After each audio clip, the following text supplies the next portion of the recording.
to go ahead and ask everyone if you are willing to able to stand for the invocation given by Pastor Mark Hoover, and then also immediately following will be the Pledge of Allegiance.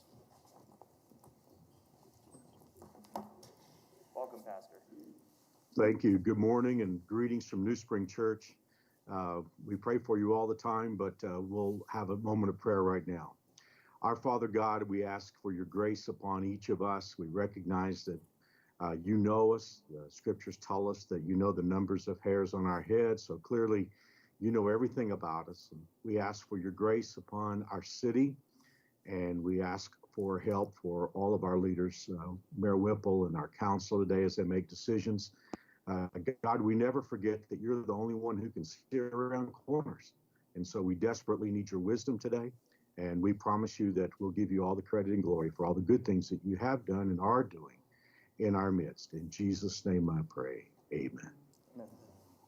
I pledge allegiance to the flag of the United States of America and to the republic for which it stands, one nation, under God, indivisible, with liberty and justice for all.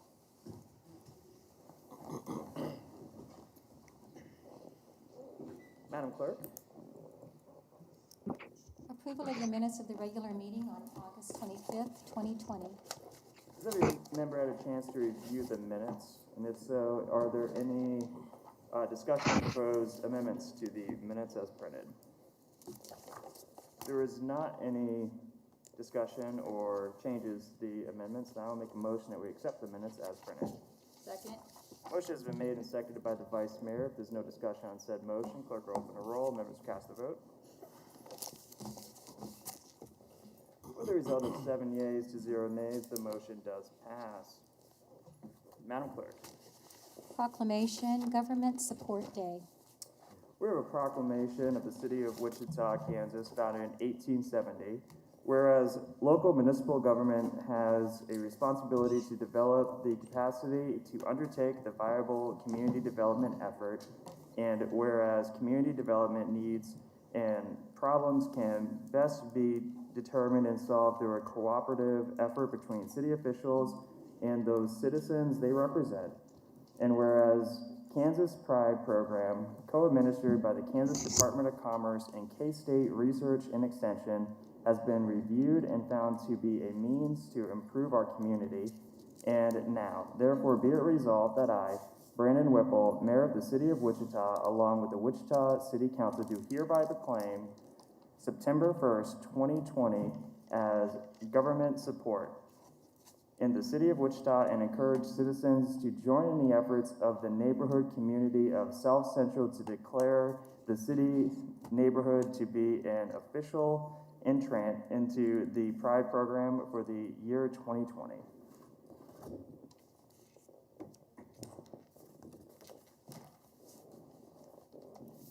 Madam Clerk. Scott Pierce, Health Mandates Public Application. All right, we're moving into our public discussion. We will go ahead and yield the floor to Megan, who is at Century 2, so that we can maintain social distance while also hearing from the public. So Century 2. Welcome, Scott. Am I on? Good morning, ladies and gentlemen of the council. My name is Scott Pierce, and I am a lifelong resident of Wichita. I served for nearly 20 years the citizens of Sedgwick County and Greater Wichita as a full-time paramedic for Sedgwick County EMS here. I went on to get an undergraduate degree in the sciences, including biology, chemistry, and biochemistry. I attended both Wichita State University and Fringe University. I ultimately graduated from Fringe University, and so to some degree, I am a science geek. I come to you today as a representative of what I believe the vast majority of Wichita citizens who are asking for choice, and I am formally asking you to repeal the mask mandate that has been imposed previously in and around the situation with COVID-19. As a scientist, no doubt I have had just extensive study in COVID-19 since its onset in the United States, and I can't get enough of it. I find, viral study very fascinating, and I've read thousands and thousands of pages of studies to date. We know that science evolves, and in the early days, This pandemic, as it was declared by the World Health Organization in early March, got political legs, and that changed the hue and the landscape of how we made decisions in and around it. And to date, we know a lot more about COVID-19 than ever before. We know its pathophysiology. We know, according to the CDC, who recently has relaxed many of its guidelines in terms of travel restrictions and a return to just basic common living and the foundations of living in the United States of America. We know that now more choices are being made than ever in and around the mitigation and the risk of COVID-19. I'm asking you formally to repeal the mask mandate because we know that prior to COVID-19, there were hundreds of studies that revealed what masks do and don't do. And in the current setting, we know in and around COVID-19, a nanoparticle that is literally 0.00175 microns in nature. And in the medical world and in the viral world, you have to understand that is a redwood forest micron that cannot be seen without an electron microscope. The masks that we wear today that are in common use, these cloth masks, masks with little pretty designs, are by design, they're only able to filter anywhere from 30 to 400 microns. And in the micron world, that is a redwood forest log. In relationship to COVID-19, we know that it laughs at the ability to filter a nanoparticle of a COVID-19 molecule. If I were in fact infected, it would not stop me from potentially presenting you with disease. We also know that if it were in fact the magic bullet, that we should at least suspect to see not only a significant decrease, but almost a delete of COVID cases in Wichita and Sedgwick County. But we're not seeing that. We're seeing kind of similar numbers that are highlighted every day as if it infers death. And moving forward, I think it's important to say we are faced with living with COVID-19, not from COVID-19. COVID-19 is here to stay. It's now on the list of perils that we must live with. What I'm asking for in the repeal of the mandate of wearing masks is that we make a choice. Science reveals that if you are in fact healthy, you are not likely to infect another person with COVID-19. And we know that moving forward, there are going to be several pots of patients forever. We're going to have the same discussion in the spring. We're going to have the same discussion at this time next fall. There will be patients who are never exposed. There are patients who will be exposed and not infected. There will be patients who are exposed and infected, but we're not delineating currently whether they are with disease, mild, moderate, or severe, hospitalized, or any of the above. We just infer that if you are positive, it infers that there is death and mayhem in the making. And that is just simply not true with where we are in the evolution of this disease. And so we know that science evolves. I'm asking you to give serious consideration to the fact that we must evolve with it. We must make decisions that evolve with the current trend as to what we know about the disease and how to effectively mitigate it. The CDC has recently disclosed that it has an affinity for patients with comorbidities. We know that. We know that most of the deaths are associated to patients who are at risk with comorbidities. It is important to delineate from a public perspective to a personal perspective that patients need to make choices how to mitigate that risk themselves. If you are at risk, you should, in fact, I'm not an anti-masker per se, you should mitigate the risk responsibly. If you are not at risk, then you should be allowed to make the choices to live and to live freely and to make choices freely. It's important as Constitution goes, it's important as our progression in our city goes, it's important for as my personal life goes. Now, know this.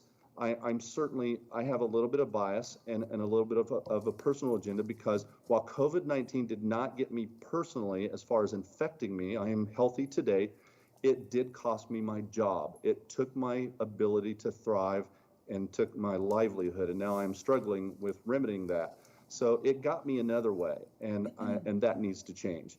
The last thing that I will say to you before I again make the formal request to repeal the mask mandate, is that when I checked in this morning, I think this is kind of, for me, an all-time new low. The masks that were provided out on the table as I checked in to speak to you this morning, this is literally a paper towel. Your entity, the people who represent you, folded paper towels and stapled it with rubber bands. This paper towel, and I don't think you can probably see it on camera, is actually dirty. This has greasy thumbprints, handprints on it, and my guess is the maintenance man who probably made these did not wash his hands before he put these together. I would not put this on my face, and this is not an adequate filtrate to any kind of viral micron in any way, shape, or form. It's laughable. So if this is where we've gone to as citizens and as a city, this is kind of a sad day. With that, I'm open to questions or comments. I thank you for the time this morning. Scott, yeah. And again, my purpose of being here is to repeal the mask mandate and let us make choices around how to mitigate our health and our risk as it associates to the new information and the things that we're learning every single day about this disease from the CDC. So Scott, yeah, you are over your 5 minutes, but I do have a couple questions. You have presented yourself as a scientist. Could you tell us what your scientific, academic credential is? Well, I did my undergraduate in the sciences, and I have a bachelor's degree in biochemistry, and so of course, and then my career has been in and around medicine for the duration of my adult life, and so I was a clinician as a paramedic in Wichita and Central County for nearly 20 years. I went on to work for Big Pharma in many capacities, both in sales training, some research, writing mandates and writing curriculum for Big Pharma in several capacities for several large, world stage pharma organizations. I've been in and out of the pharmacy in a couple of roles, and so my history is in the sciences. My training is in the sciences. My lifelong pursuits and career aspirations have been in and around science and medically related fields. Also, you mentioned a study. Have you authored any studies that we can look up that would help us get a better understanding of why I guess your perspective here has gone against our medical experts. So I would love to read your study and be able to look at your data and your research so I can make a better decision next week. Could you tell us which study you did author so that we can do that? Yeah, I would be happy to email those to you. I don't have those in front of me today, and but I do have them all piece parted and listed. So I would be more than happy to email those to you sometime before the end of business today. Was it a study that you authored or someone else's study? No, these are peripheral studies authored by other groups. Excellent. Councilmember Johnson. Thanks, Mayor. Scott, I appreciate you being here and hearing your perspective. One thing I continue to hear about masks, and the concern is as other folks live freely without that mask, it still puts at risk some of our older populations, or as we saw confirmed again, those who had other issues, immunocompromised or some other issue going on. They're more at risk to catch this and potentially die from this. So what would you say to folks who are worried about that? So if we repeal it, now folks are more free to not wear masks, even your asymptomatic people that could potentially transmit this to someone who is going to visit grandma or grandpa and then they catch it. What would you say to them? Well, I think I think ultimately we are responsible for personal health. When the World Health Organization in early March declared this a pandemic and a public health crisis, this thing got political legs, and it became sort of now my responsibility to mitigate risk for you. When ultimately it should have been mitigating risk, personal risk for myself. And I still think that exists. I think if you are in fact at risk, if there are risk factors in the mix, you are responsible ultimately for mitigating that risk. If you have 2 or more comorbidities and you are at risk of exposure, you probably should limit your exposure, limit your contact, and if you are sick in any way, shape, or form with fever, you probably should wear a mask. And I circle back full circle. I'm not an anti-masker. I think there are some settings that they probably are appropriate. Overall, we have done a terrible job of kind of deciding where the line is. We say it's okay to walk across the restaurant with a mask, but as soon as we sit down at a table, that seems to be a safe zone, as if this virus is the smartest thing on the planet. It doesn't know when you're sitting at a table. It doesn't know when I'm standing in front of a podium, but it knows when you're walking across the room. It doesn't know when you're walking across Lowe's, but it knows, so my point is it's this, we've created these boundaries that kind of aren't very consistent. And so to answer your question, I think it's a personal responsibility to mitigate the risk as you cite, if in fact that risk exists. Okay. Thank you, Scott. So Scott, we're all at risk for having this. Should we all be mitigating our risk of spreading it? Clarify the question. You mentioned that if you're at risk of having this or spreading it, you personally should take the responsibility to mitigate that risk. We all are at risk of having this and of spreading it unknowingly. Should we all be then mitigating that risk as you suggest? Well, this thing has evolved. In the beginning, we all believed that everyone was going to get it no matter what, and that science continues to evolve. We now understand its pathophysiology more than ever. We know the ways that it will or will not get you via exposure or non-exposure. The CDC is even evolving daily with relaxing their guidelines because they're making public claim now on their website that the risk is contingent on a lot of factors, and if you are otherwise healthy, that's not one of the factors. In fact, they're suggesting that even in the early days, if you were otherwise healthy and without fever, that risk was either low or minimal. And this is now on the list of all of the other viral assaults that we're subject to. This is just how this thing got more legs than any other virus that we have potential exposure to is kind of beyond me, but we did, and that's where we are today. And so in the same way, you are at risk for pneumonia, you are at risk for influenza B, but we don't treat it the same. This thing became political, and we continue to make it political. And if you just look at the sheer numbers alone, it no longer conforms with the guidelines that suggest it is still a pandemic, yet we continue to treat it that way, politically. Sorry, and I don't mean to ask too many questions. You're the first scientist to present themselves as a scientist who are, I guess, in conflict with this. And I'm going to give the floor to Councilmember Blubog in 1 second. The word pandemic means that it crossed an ocean, pretty much. That it is gone from one continent to another. It's traveled from its origin. So could you clarify that statement that you don't believe it's a pandemic? Well, I don't believe it's at the proportion that that we treat it. I guess I'll clarify and say we are treating it as if it were still the viral assault that came across the pond initially. We're still treating it the same way. I almost based on some study, and I will email those to you. I'm of the opinion that like the behavior of most viruses, I think the potential for this, that it has evolved and that it has morphed slightly to not be the same. I'm going to use a very unscientific term to you right now. Not the same woolly booger that it started out as. Woolly booger is not a scientific term, but it's a good descriptor of. I don't think it has the same legs that it had. Now that could be, secondary to a lot of things that we've done to mitigate, whether it be social distance, isolation, segregation, wearing masks, etc. But I don't think it's the same animal that it started out. And we're much smarter than we were in the beginning. We're treating it much more effectively.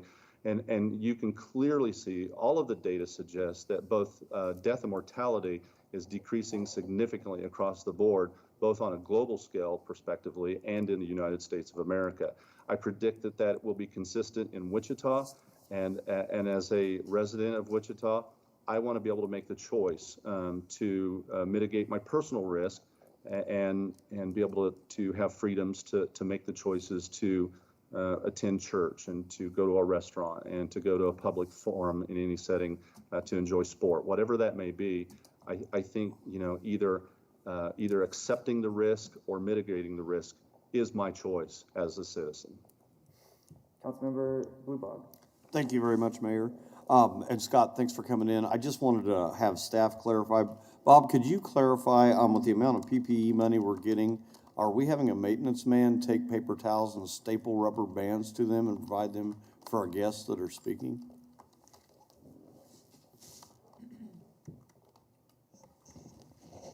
Mayor, council members, what we are providing are temporary mask coverings prepared by staff. I can't tell you who's doing it. In this building, it's our security that's doing it as part of their responsibilities.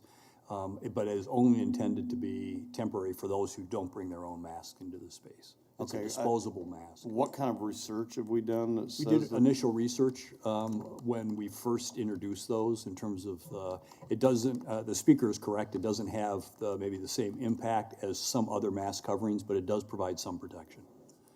Okay, thanks. And I should clarify, the speaker was inaccurate with his description of how this virus transmitted, though he was accurate with the size of it. What the mask is to do is to stop the droplet that carries the virus. So the average size of a droplet, the mask that is made of a paper towel, will absorb that droplet and absorb the virus cell with it. So that's the purpose of it. For those on the board who might be, or on the bench who might be wondering, why we don't have an N95. That's why. It's to soak up the droplets that might be coming from your mouth outward. Okay. With the county being the health authority here in Sedgwick County, have we checked with the county to make sure that this type of mask is adequate? Dr. Benz or someone else from the county? I don't know that we did. We took. Could we do that? We can't, yes, we will. We did look at early CDC guidance, and they had layers of protection. And this was a layer of protection, but it was towards the bottom. And as the mayor said, it was primarily to deal with transmission of the droplets. Okay, if we could verify with the county that's still adequate, I'd appreciate it. Thanks. Councilmember. Yeah, Martin. ladies and gentlemen, to be clear, just so, again, to reiterate the fact that while I don't disagree with the mayor, there probably is some measure to stopping droplet content in its totality. But ladies and gentlemen, this is a paper towel. This is a folded paper towel. And this is to suggest that Bounty is a safe measure. And I can't believe that any of us would believe that for a second. All right, thanks, Scott. We appreciate you taking questions today. We're going to move on to, I think we have 4 other speakers, so thank you for being here. Next speaker is Emily.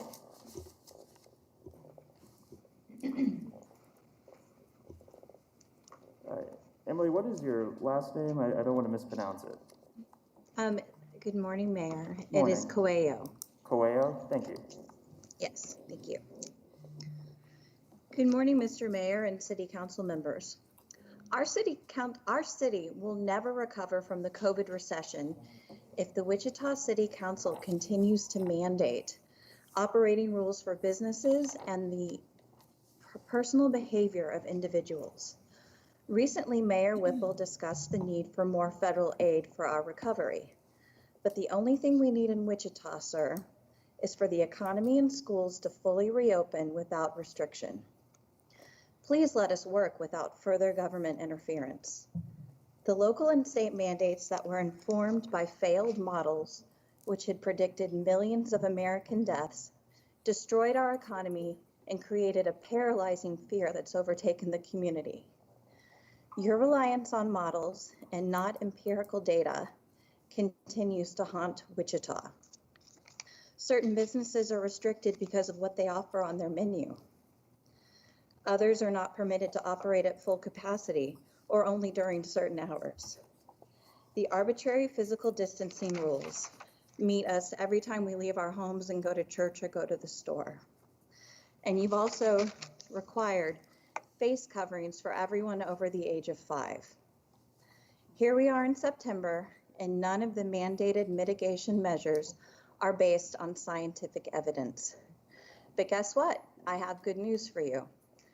We are 6 months into this, and there is so much scientific data to inform our public policy. I'm not sure if you all are aware, but last week the CDC updated their COVID death numbers for America. Did you realize that only 9,210 people in America died from COVID alone? That's just 6% of the total numbers of death that we have been fed all summer. The other 94% had 2 to 3 other serious illnesses, to include things such as heart disease, sepsis, dementia. The majority of the people who did die were of advanced age, and 90% of the people who died were in nursing homes.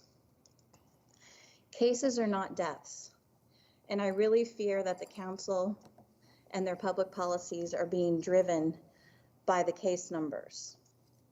Dr. Atlas of the White House Task Force has stated repeatedly that 99% of those who test positive have no serious problems with the infection, and half of those people who test positive are asymptomatic. Some of those people who are not asymptomatic may have flu symptoms. So what would they do? They would stay home and they would recover like you would with any illness. Your stated goal for the initial lockdown was to keep hospital beds empty, which we did. But now when the City Council, County Commission, and School Board meet, everyone is talking about their desire to lower the case numbers. And then, in a never-ending nightmare, each body passes more restrictions on our population. Dr. Atlas has said it also doesn't matter how many cases there are, it only matters who has a case. Dr. Atlas has said that under 70, the infection fatality rate is just 0.04%, which is less than the seasonal flu. He also has said repeatedly there's no risk to children, but yet the City Council has required masks for children over 5. And you know what? I've seen parents all over town masking children under 5, and it's really a sad sight to see. There are 50 deaths reported in the county from what I can tell from the website. Most of these deaths have occurred in senior homes from my understanding, but yet the working and school-age population remain locked down in one form or another. I also could tell from the county website that there are just over 6,800 cases in the county, which cases are going to increase when you increase the availability of testing.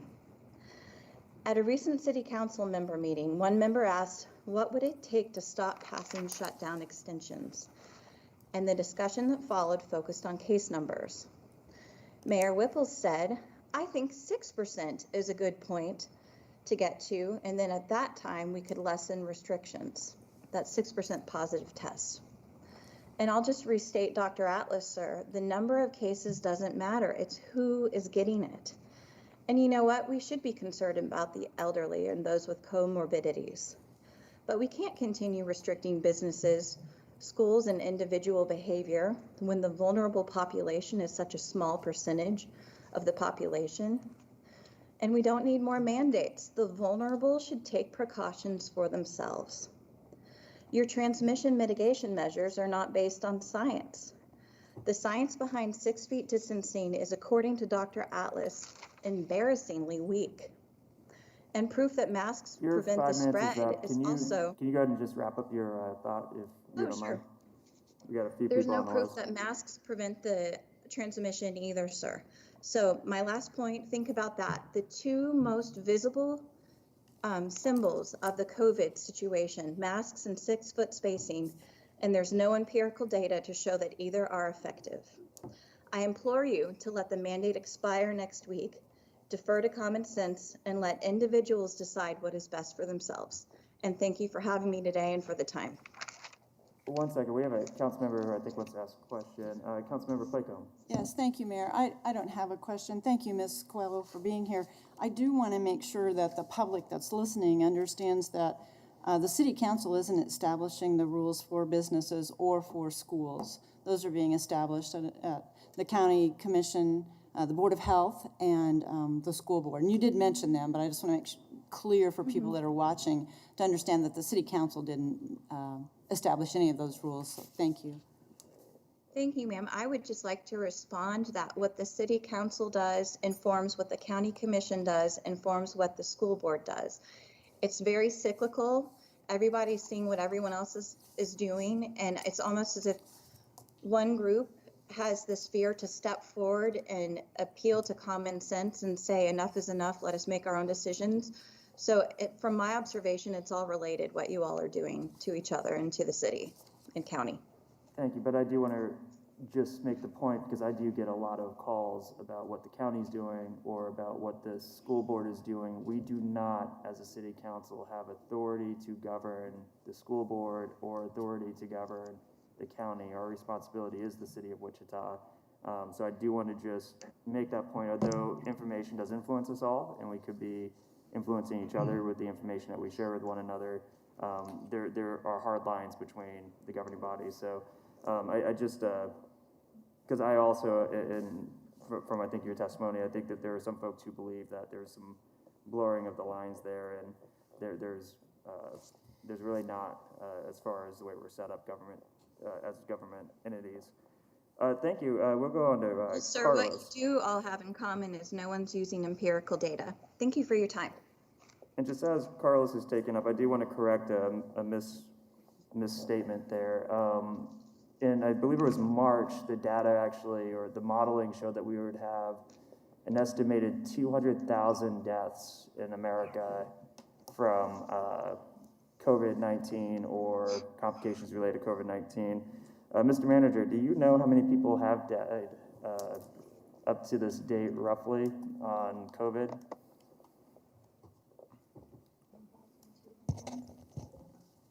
Nationally? Nationally. I thought it was 180,000. 180,000. So it wasn't, the modeling wasn't in the millions. It was firmly around 200,000. It seems like we are right on target for that. So just wanted to make a correct statement about the modeling and the accuracy of it. The Carlos, original model, Mr. Mayor. Carlos, one was second, over please. 2,000, You have over 2 million. Oh, Can you hold okay. on 1 second? You Good don't morning, Mr. Mayor. Can you okay, hear me? Carlos, 1 second. I have to give you the floor, but I also have to tell you have 5 minutes, and can you state your full name, because I don't want to mispronounce your last name. Go ahead. Sure. Good morning. My name is Carlos Coelho. I come to request the City Council to reconsider the mask mandate requirements for Wichitans. I'm sure you've all seen, when you're driving down the street, a person with their windows up and wearing a mask by themselves. Or worse, you see a fellow citizen exercising outdoors by themselves, and they're wearing a mask. I find these incidents very troubling, and I'll elaborate more in a little bit. Dr. Anthony Fauci from the NIH in the White House Task Force originally told us that masks don't help prevent the spread of the virus.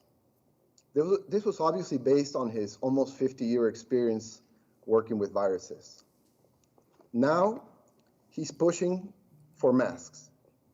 Why? Fauci has been seen multiple times pulling off his mask when cameras are supposedly off. Why is he the exception to his own rule? I am an architect.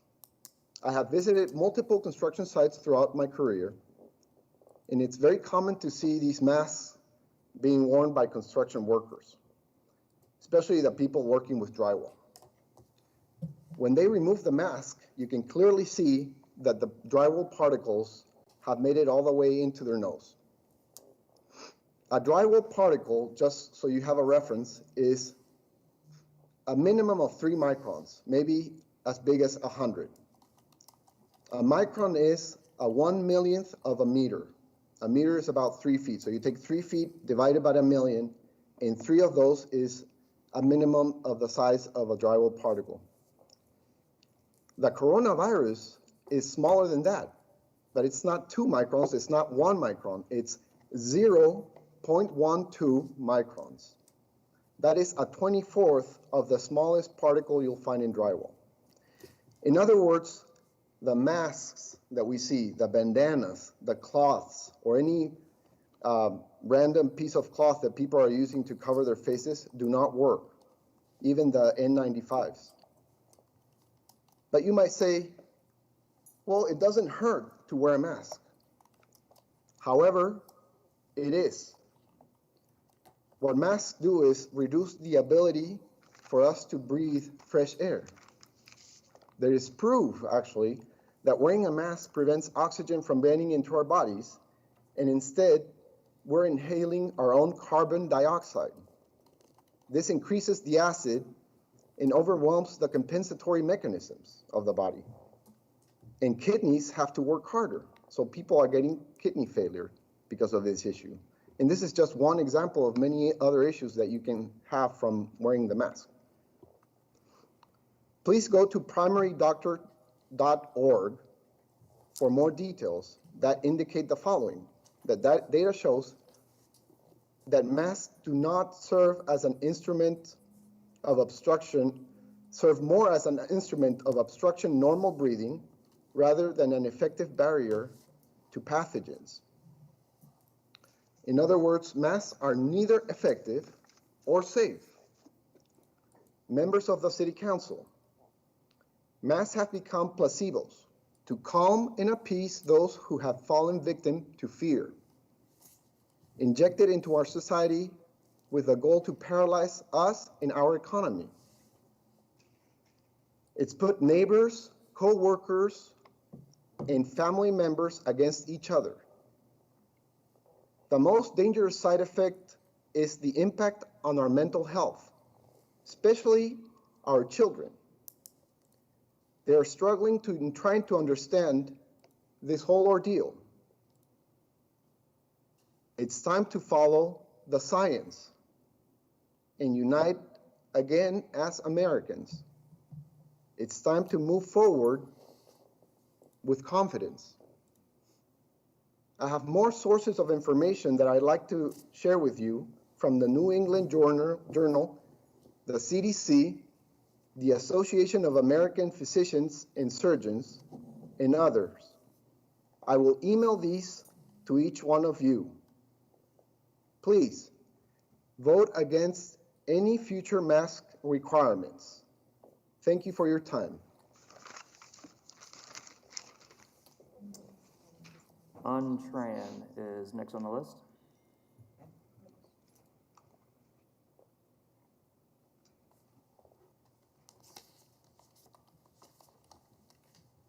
Welcome.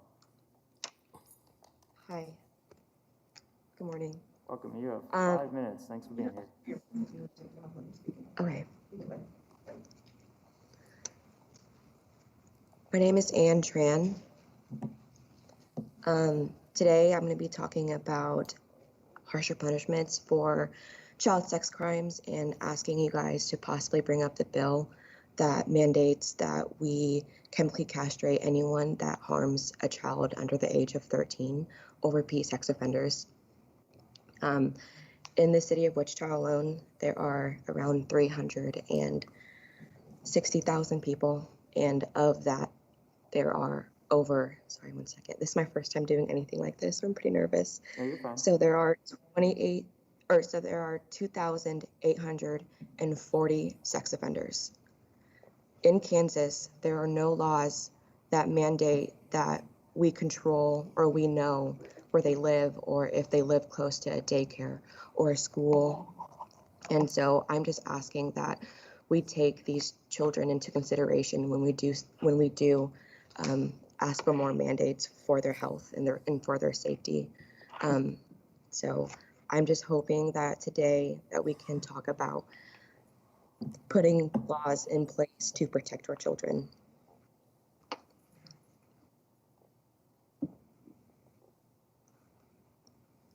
All right. Well, thank you.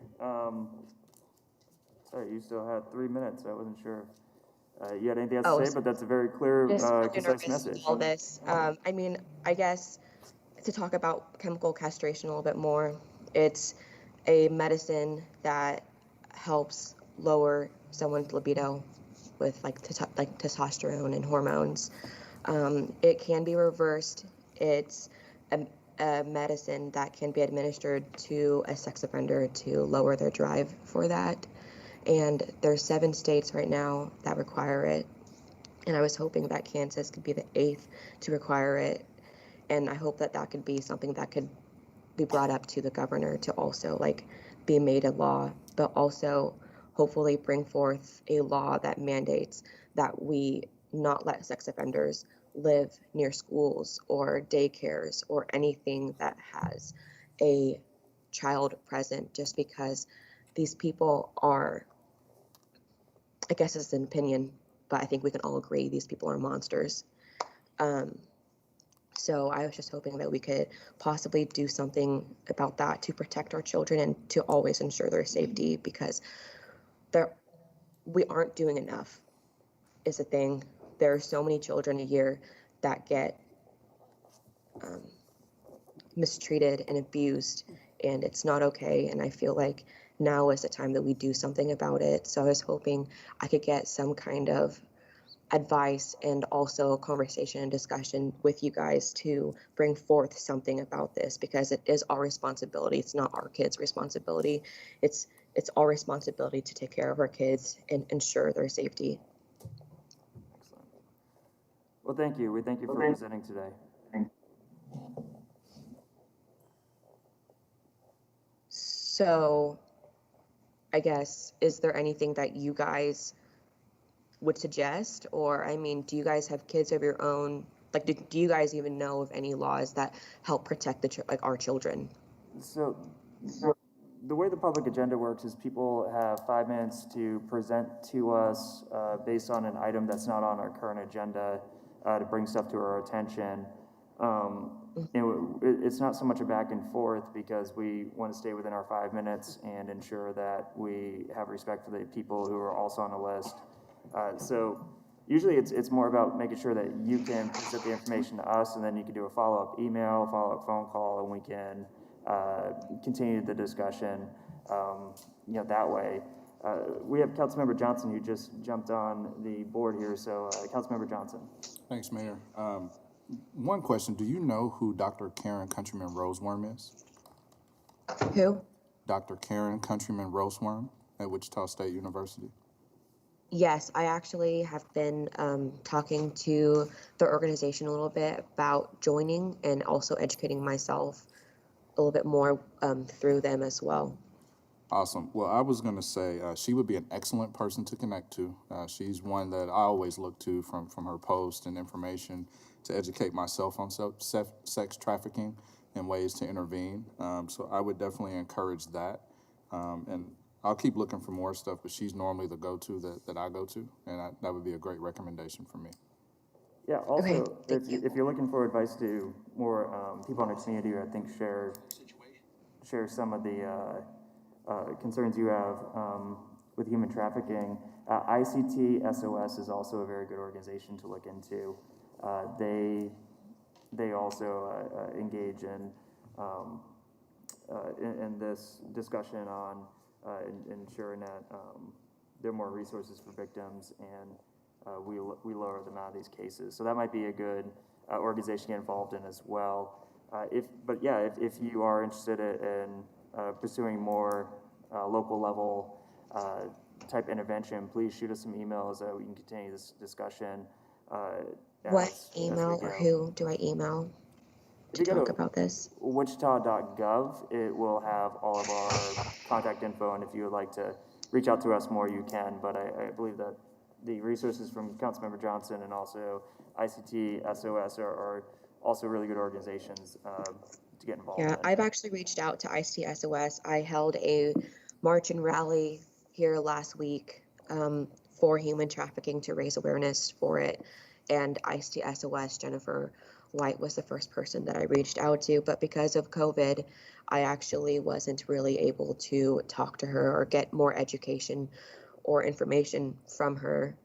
So that's actually why I decided to volunteer for the organization as well, because I want to educate myself on this as much as possible. But I want to, in the end, my goal is to protect children. I have a child of my own, and I just want to be able to, fully protect her at all my abilities.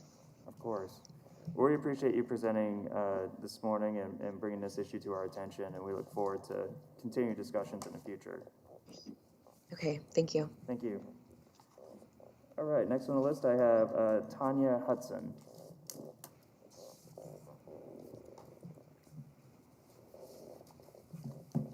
Hi, Ms. Hudson. You have 5 minutes. Thank you for being here. Okay, thank you. I'd like to touch on a couple of things that the previous speakers before me said before I get started with what I came prepared to talk about. One of the gentlemen that spoke was referencing the paper towel that he had to wear today. And I know that you had discussion as far as the safety measures between a paper towel or a standard mask or a bandana or what have you. But I would like to remind you that he also did mention that it was covered in grease and was dirty. And I don't believe that that was really fully addressed. I don't believe that anyone with common sense could imagine that strapping something dirty to your face is going to provide health benefits. And so I just wanted to mention that. The other thing is, and I'm kind of referring to notes here, the lady that spoke, and then there was some discussion as far as the death rates, and there was a question asked as far as the current death rates in the United States. As of the 29th of August, the CDC quietly updated the COVID numbers to admit that only 6% of the 153,504 deaths recorded actually died from COVID. Now, again, the key word there is from COVID, because historically, since this began, all of the deaths that have been reported and recorded have been linked with COVID, but not necessarily the cause of death. So I think that's important to know that that's only 9,210 deaths. Now, I know when I say that's still a large number. It's 9,000 lives that have been lost. But if you do the research and look at the data as far as car accidents and various other factors that result in death, that's an extremely low number. Now, I tried having a conversation with you, Mr. Whipple, online, and unfortunately, the comment that I left and the string of comments that followed were removed. And quite frankly, I find that disheartening that a leader in our community would silence his constituents. I actually took screenshots of all of the comments that were left after me. I'm happy to email those to anyone who would like to see them as far as the comments that were silenced. And these were constituents who were in opposition to the mask mandate. So again, I find it very, very frustrating and disheartening that those views are not wanted to be openly heard on a public platform. Now, you had asked one of the gentlemen earlier if he would email the data or the website with the information that he was providing. And so I questioned the legitimacy as to whether that information will actually be read, considering the fact that information that's being provided online is being removed. Now, I stand here today as one person, but when you look at me, please don't see one person. I'm here representing 973 other people.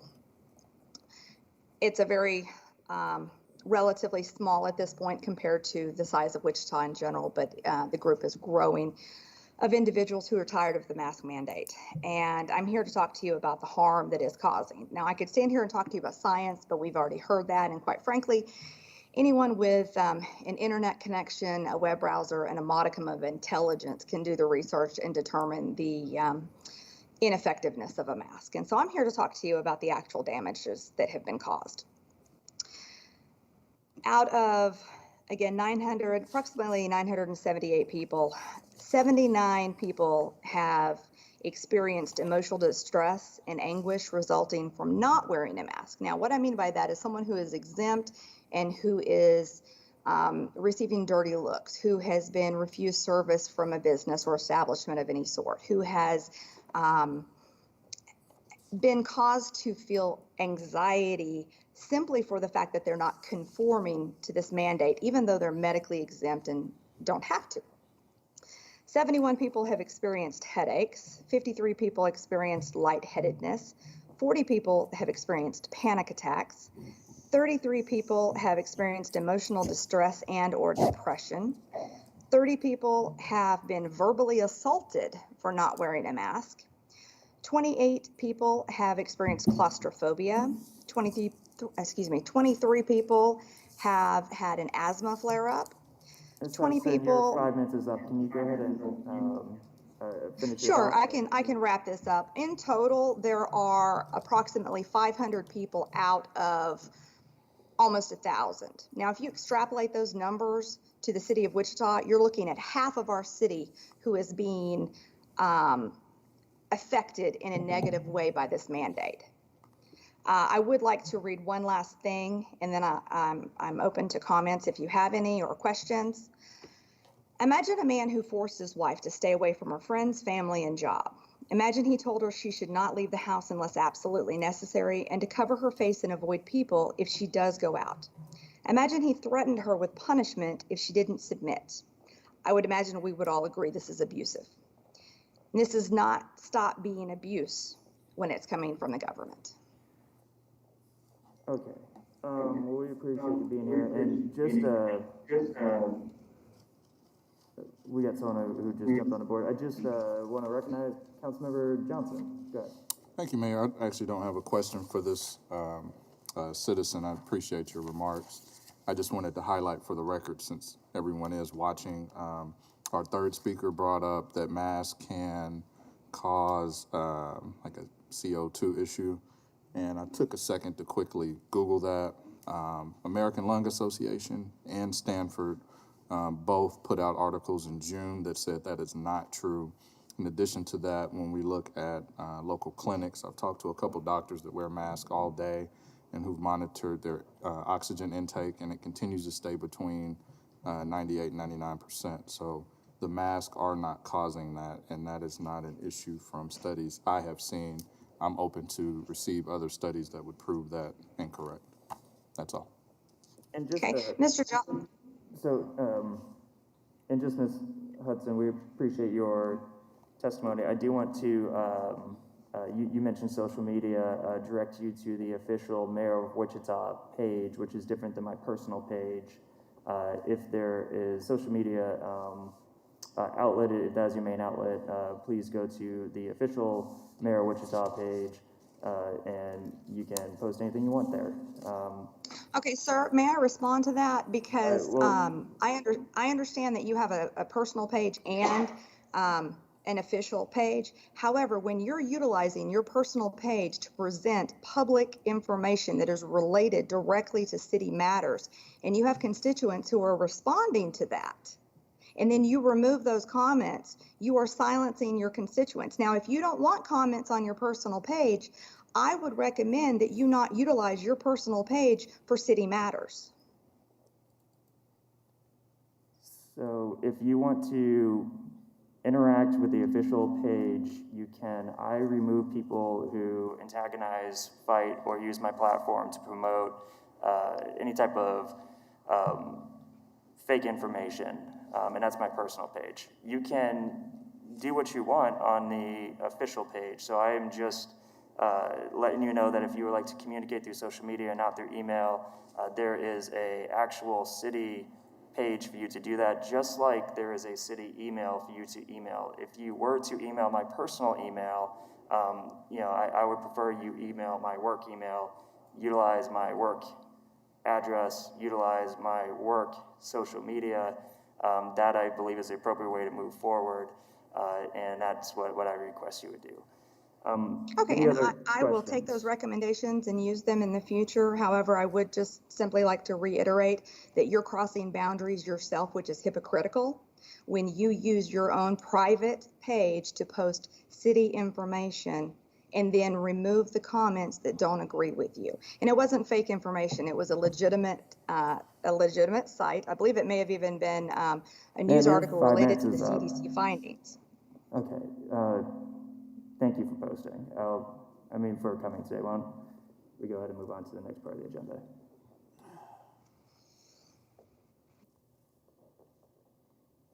All right. Madam Clerk. Consent agenda items 1 through 15.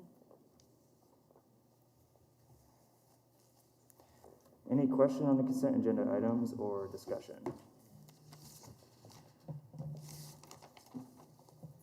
Seeing none, with that, I will make a motion that we accept the consent agenda items. Is there a second? Second? Motion has been made and seconded by the Vice Mayor. If there is no discussion on said motion, clerk will open a roll. Members will cast a vote. With a result of 7 yeas to 0 nays, the motion does pass. Madam Clerk.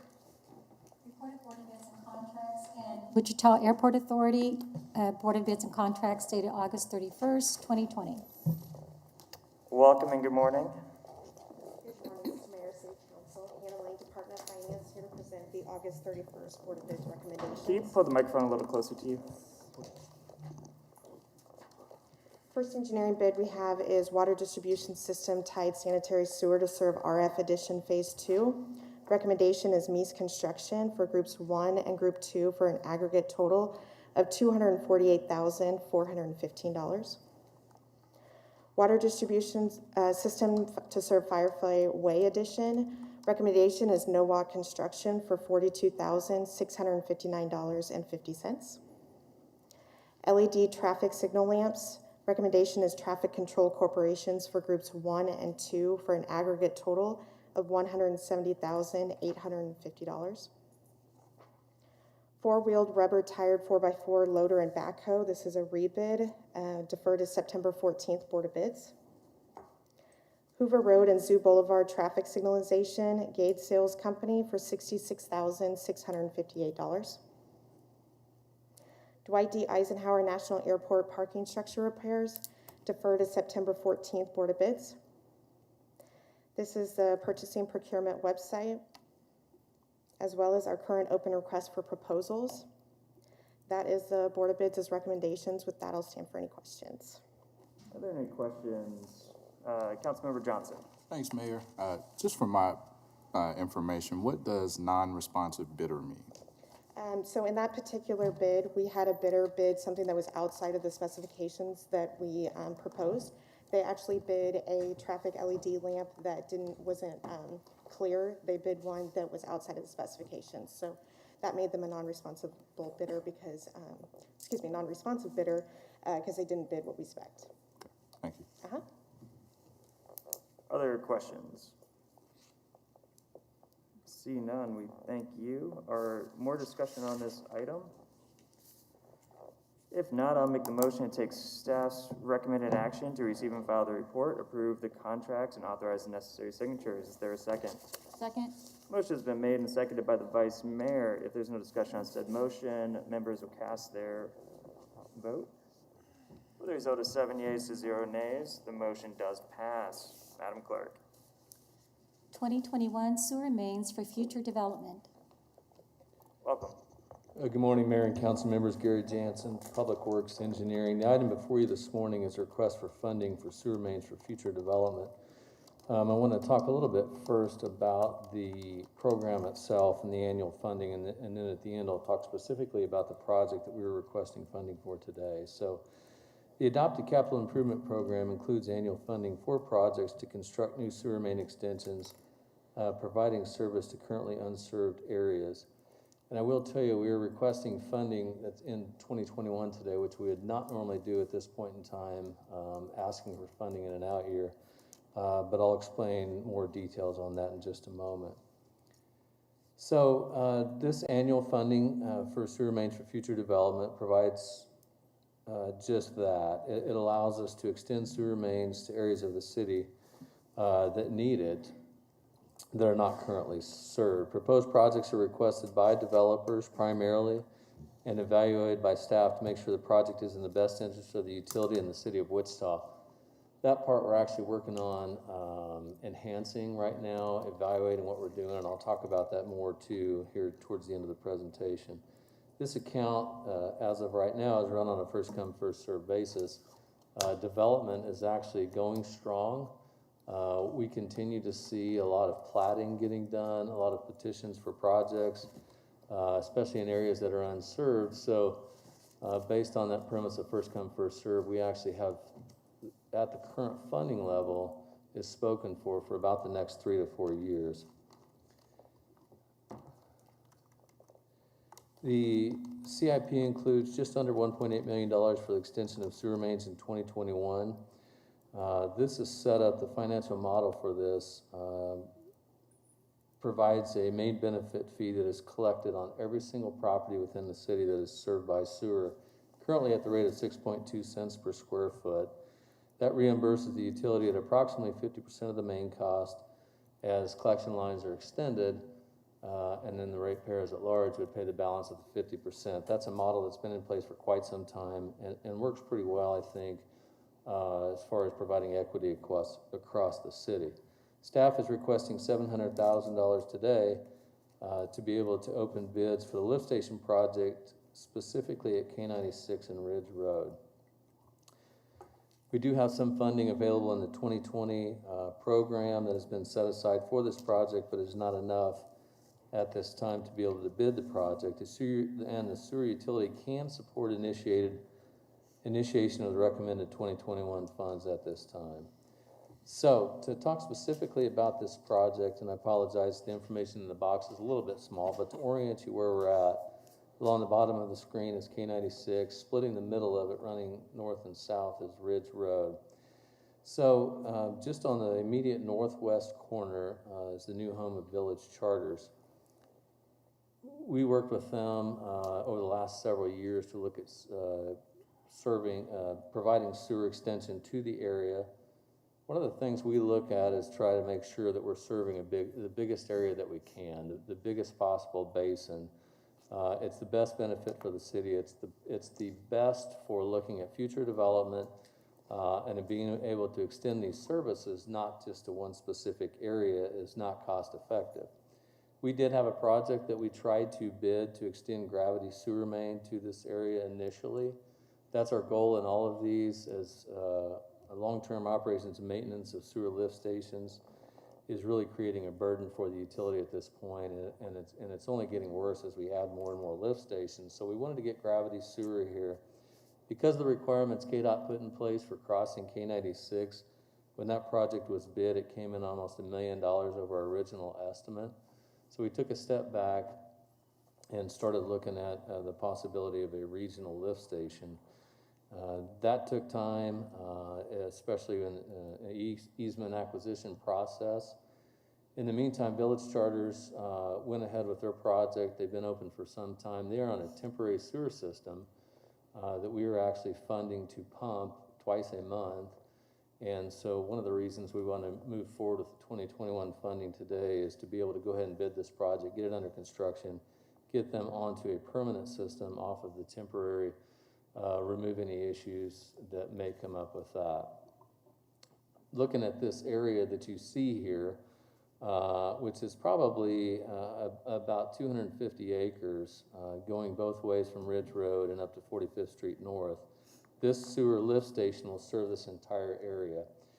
There's future residential plat to the east of Ridge Road. There's some acreage north of the church, and probably we can cover to an area at least a quarter mile west of Ridge Road, again up to 45th Street North. So this is an evaluation we do with our consultants. Each one of these boxes indicates different areas that can be served, the number of potential lots, the flow rates and everything that goes into that. Just to the east of Ridge Road, north of K96 is where the lift station is to be sited. So one thing I wanted to mention real quick is that I had talked about earlier, we are taking a look at our current program right now, evaluating the process, the funding level, how projects are selected, and it's something that we will be bringing to the council within the next couple of months as part of the rate discussion. So with that, staff would ask that the council approve the budget, adopt the resolution, authorize necessary signatures, and I'd be happy to stand for any questions. Are there any questions? See none, we thank you. Any discussion? See none. With that, I would make a motion to take staff's recommended action to receive and file the report, approve the contracts, and authorize the necessary signatures. Is there a second? Second. Motion is made and seconded. With that, we will cast our votes. With a result of 7 yeas to 0 nays, the motion does pass. Madam Clerk. Contracts for structured voice and data cabling services. Morning, Mayor, Morning. council members. Mike Maida, CIO for the city. I have an exciting presentation for you this morning about structured voice and data cabling. Staff screening, we went through an RFP, finance, law departments, and information technology. Evaluated those RFPs, came out with Decker Electric and Vision Communications as recommended providers. The main thing with those providers is they're certified.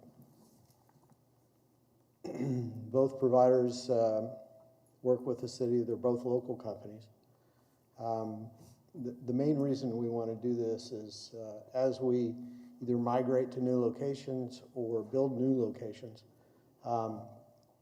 replacing old Cat 5 cabling with Cat 6 gets us from 100 megabits per second up to 10 gigabits per second. So the main reason, quite frankly, that we're doing this is a speed issue and the ability to take advantage of that new, not necessarily new technology, but to replace those cables.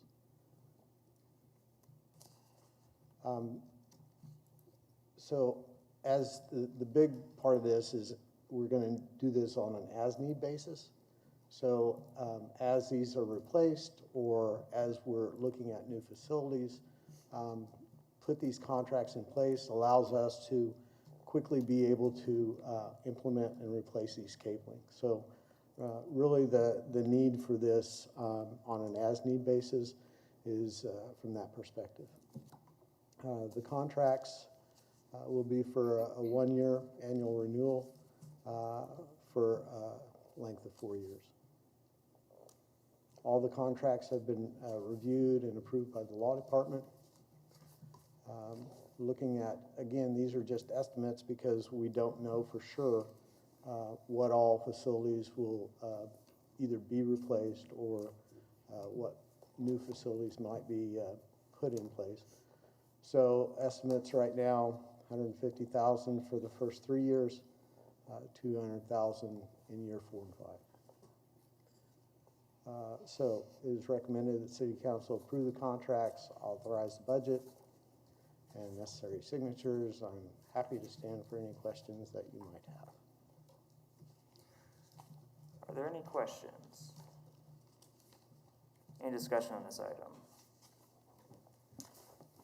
See none. With that, I'll make a motion to take staff's recommended action. Second? Motion has been made and seconded. Clerk will open the roll. Members cast the votes. Result is 7 yeas to 0 nays. The motion does pass. Madam Clerk. Quarterly financial report for the quarter ended June 30th, 2020. Welcome, sir. Good morning, Mayor, members of the City Council. Mark Manning with the Department of Finance, and I guess today's your lucky day. We talked about sewer lift stations and data cabling. Now we get to talk about accounting stuff, so it doesn't get much better than that. So the second quarter report I'm here today to present includes unaudited financial activity, in this case through June 30th of 2020. The second quarter report is useful because it comes out right after we adopt the revised budget. So we're going to use it to give you some feedback on trends that relate to what you just discussed over the last couple of months when you revised the budget. We can also use it to look at our activity 1 year ago through the second quarter.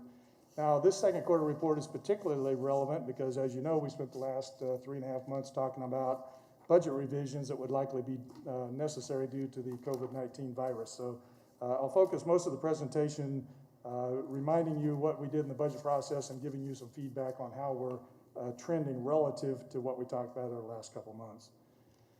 So the good news is that the general fund is actually performing relatively close to what we had expected throughout the last 3 months as we revised the budget, which is really kind of remarkable. But that means that all our estimating and all our presentations that we provided and all our guidance that we provided and the budget that you adopted is, at this point, relatively on track.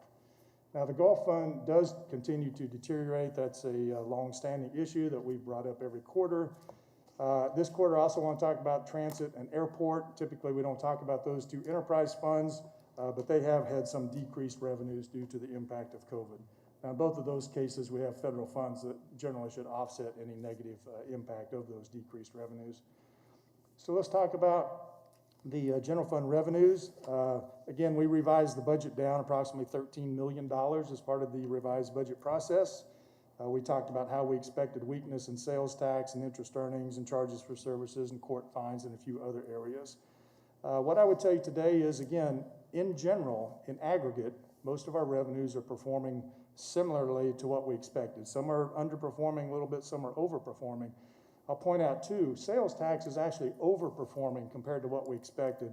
And that's a very good trend.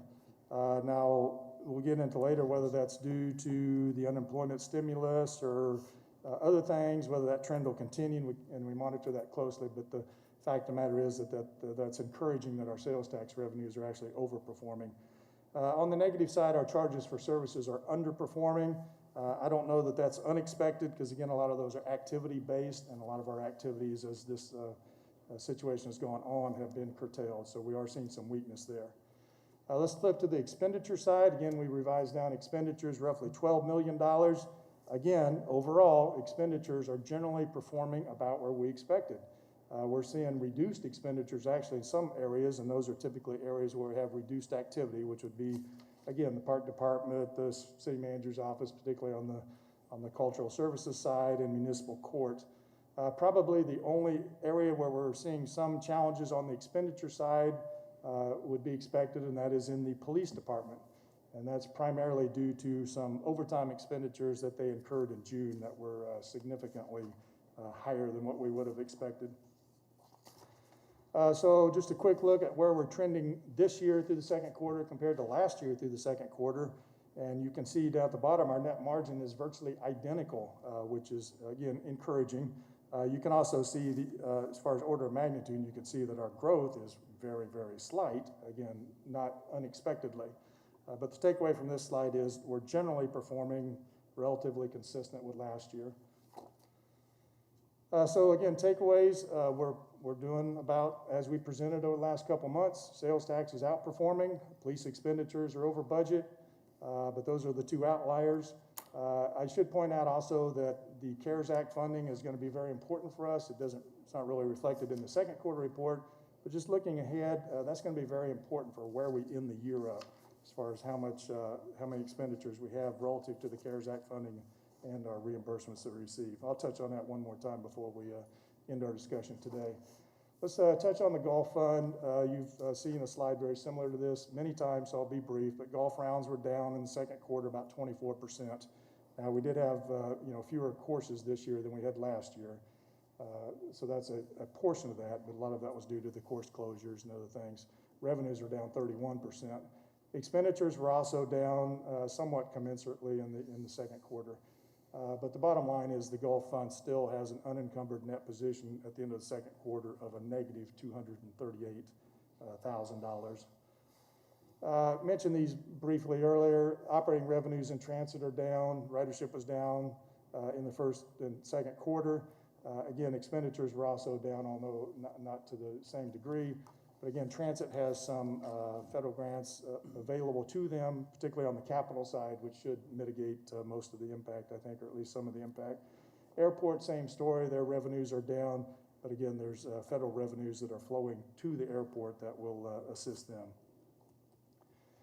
We'll touch on our debt levels briefly. We typically show you this graphic right here. This shows you our total debt portfolio, which is about $1,027 million or thereabouts. About half of our debt portfolio is revenue bond debt, which is primarily water and sewer utility, and the other half or so is general obligation debt. The takeaway on this slide is the dark blue slice there is general obligation at large debt. That's the debt paid back with property taxes, probably the most relevant to most taxpayers. That debt is about 6% of our total portfolio, about 6%. Total is about $65 million. I would also tell you that we're about $900 million below the state debt limit. That is to say we're using about 30% of our state debt limit, so tremendous amount of capacity there. Just looking forward a little bit, we will issue some additional debt here in a couple of weeks, but we also have fairly significant principal payments towards the end of the year. So I would expect when we present the fourth quarter report here in about 6 months to tell you that our debt levels at the end of 2020 will be very similar to where we started the year, which again is just north of $1 billion.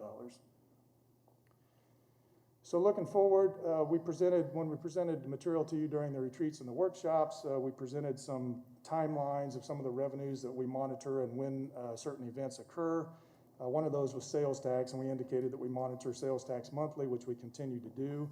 But the next big revenue stream that we'll be curious about will be in December, and that is when we will get our largest motor vehicle tax distribution of the year, and we'll also get property tax delinquency payments. So we'll be interested to see how those are impacted by the economic conditions at that time. We'll continue to monitor expenditures. Again, that's going to be very, very important. Again, most of our trends are favorable, but we will continue to keep a close eye on that to make sure that nothing happens that is unexpected.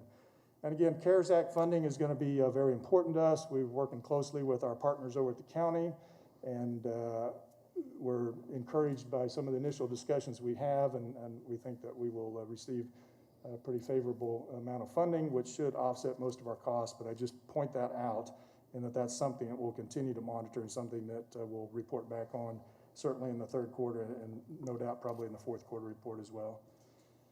So in summary, our results, particularly in the general fund, are largely as we had anticipated and what we presented to you over the last several months. With that, one other thing I wanted to mention, which I did not put on the slide here. Last 3 months ago during the quarterly presentation, we had a question about the minority spend report that we typically include in the quarterly report. We had some data collection issues, which I think Sean mentioned to you at the time. I'm happy to tell you that we have corrected most of those data collection issues. So the minority spend report actually is in this quarterly report. It's on page 72, and I'll summarize it briefly. Our spend in the second quarter was about 21%. That's elevated from last year through the second quarter, which was about 13.8%. Most of that was due to a couple of large arterial construction projects that were done by one of our minority contractors. So that explains most of the discrepancy there, or the increase. So with that, I'd be happy to answer any questions, and recommended action is to receive and file the second quarter financial report. Councilmember Johnson. Thanks, Mayor. Mark, I appreciate that information from that. And then just as always, I'd love to see this in a separate presentation on YouTube that we can share, especially during this time when people are concerned about the city budget. Other comments? Councilmember Clendenin. I just want to thank you. It's been a long time I've been having these presentations now, and one of the things that we've tried to do over the past 8 to 9 years is really keep those debt levels in check, and I think that's the thing that really stood out to me the most out of this presentation. The whole point was when we hit times like this that we're not saddled with a bunch of debt that is keeping us from doing projects in the community and keeping our interest rates low. And so I appreciate you guys doing everything you do in the finance department, helping us make those crucial decisions. So I just think it's important for the public to know that our debt levels being so low relative to our general obligation is pretty significant, and a lot of cities don't see that. So thank you very much. Appreciate it. Sure. Other comments on this? Seeing none, with that, I will make a motion to accept staff's recommended action. Second. Motion has been made and seconded by the Vice Mayor. Clerk will open the roll. Members cast the vote. Result is 7 yeas to 0 nays. The motion does pass. Madam Clerk. Councilmember comments and appointments. Are there any appointments? Councilmember Clendenin. Thank you, Mayor. I do have one appointment to my district advisory board today. Also accepting resignation from Bruce Gass, who has moved out of the area. I want to wish Bruce the best of luck as he lives further north now, actually way north toward the Bel Air area. He's been a very valuable member of my district advisory board. I will be appointing in his place David Capon Jr. And I do have his information we'll be passing on. Thanks. Very good. I will also, does that conclude your appointments? Yeah, it is. Thank you. I will also be reappointing Barry Carroll to the Bicycle and Pedestrian Advisory Board, and I will be reappointing Cheryl Hammond to the Wichita Employees Retirement System Board of Trustees. Are there other appointments? Seeing none, with that, I'll make a motion that we accept the appointments. Is there a second? Second? Motion has been made and seconded. Clerk, open the roll. With a result of 7 yeas to 0 nays, the motion does pass. Back on council member comments and appointments. Are there any comments for the good of the body? See, no blue sheet today? No? Okay. See none, with that, I will make a motion to adjourn. Second? Motion's been made and seconded. Clerk will open the roll. Members cast their votes. With a result of 7 yeas to 0 nays, the motion does pass. We are adjourned. Thank you.